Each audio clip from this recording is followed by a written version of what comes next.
What's going on, guys? Welcome back to another video. I just wanted to make this video to kind of help guide you when it comes to style of branding and how to do branding at a high level, right? There's different styles to go by when it comes to Amazon, and depending on the product and niche you're in, will determine the style you want to go with, right? So without further ado, I want to show you this because this will help you a lot when it comes to starting a brand. In general, you will find this very helpful. All right, guys, so we are on Amazon right now. As you can see, you already know it. But I really want to emphasize the importance of studying the greats, right? When it comes to any craft you're in, studying the best brands is essentially what has helped me do very well, right? And any of these really good brands that are making, 100K, 50K a month in revenue, a lot of brands do the same type of format, right? And so the first lesson I want to teach you is that simple is better, right? When we look at a lot of these photos when it comes to branding, there's pretty much no words that describe what you're looking at, right? It's not like you have to explain yourself so much of why you're so much better.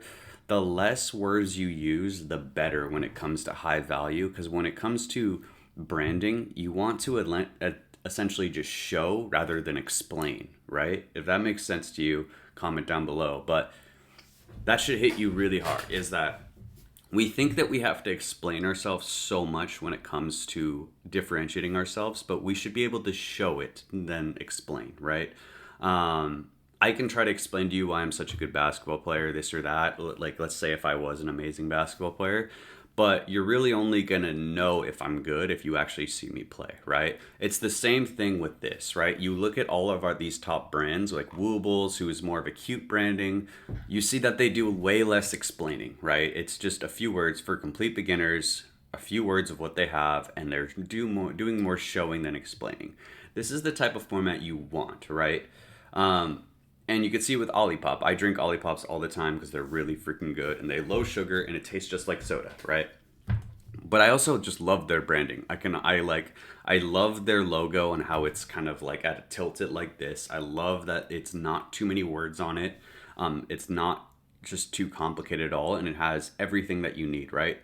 It answers all the concerns in the least amount of words, right? So it's just average soda, comparison, Olipop, others, 2 to 5 grams, 46 grams, 6 to 9 grams fiber, 0 grams. So it's just like simple, right? It's not like we're different because we went on a journey and we discovered that this is that and this is that. It's like, no, we're going to actually just show you simple ways to do this, right?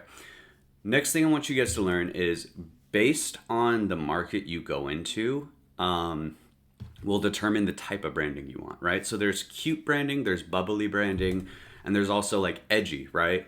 So there's also different other styles to it. So like just high quality branding, like we sell a high quality product. But those are like the three types of formats I like to look at. So bubbly would be like Olipop, right? They're very bubbly. They're very simple and bubbly. It's really cool the way they do it. I think Poppy is also a good example of this. We can type in Poppy as well.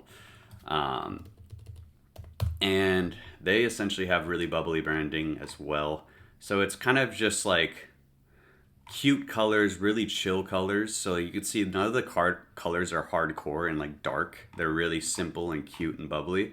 I've said bubbly probably like 10 times at this point, but you get it. That's just like the whole point of it. You could see in their letters this or that. And then it's funny because bubbly is like kind of the drink they're having. Liquid Death, you look at, this is more of an edgy brand, right? They have like literally a skull going up, right? It's on the edge, and it's the letters look like they're from Pirates of the Caribbean, and it's more of an edgy type branding, and this is for different types of markets you would do this, right? And then if you looking at more cute branding, it's more of a Wooble style, right? A very light color, letters are cute and bubbly, or I said bubbly so much, but you know what I mean.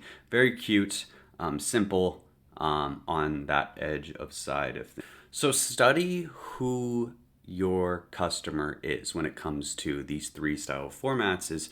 Is my customer somebody who would like bubbly bubbly branding or cute or edgy, right? based on the market and who your customer is you'll have a great idea of that side of things. Sometimes if you're in a really big market too, there's a side of that market that has a specific customer basis. So like if you look at Black Rifle Coffee, I believe it's called, they targeted people who like shooting guns and all that stuff. And it's like a whole club itself, right? So you can aim for different branches of the tree. Let's say a tree is a big market. You can aim for a specific branch of it that you really highly target and create your branding off of that. So sometimes it's about finding a specific group of people in a bigger market, right? So first you want to figure out like how big is my market, right? If it's smaller, then you can be more specific on, okay, I'm going to go after this whole audience, which is kind of this type of feel. If it's a really big market, you want to find a specific niche that everybody is commonly in that bigger market and create a sick brand off of that and target mainly those people. Though you are limiting these other people, you will eventually capture these people from social proof on this end, right? So hopefully that makes sense. Links are down below if you want to work with me one-on-one or go to my Discord. It's literally the cup of coffee a month price. And you guys can talk to me there. So hopefully you guys have an amazing day. Take care. Later.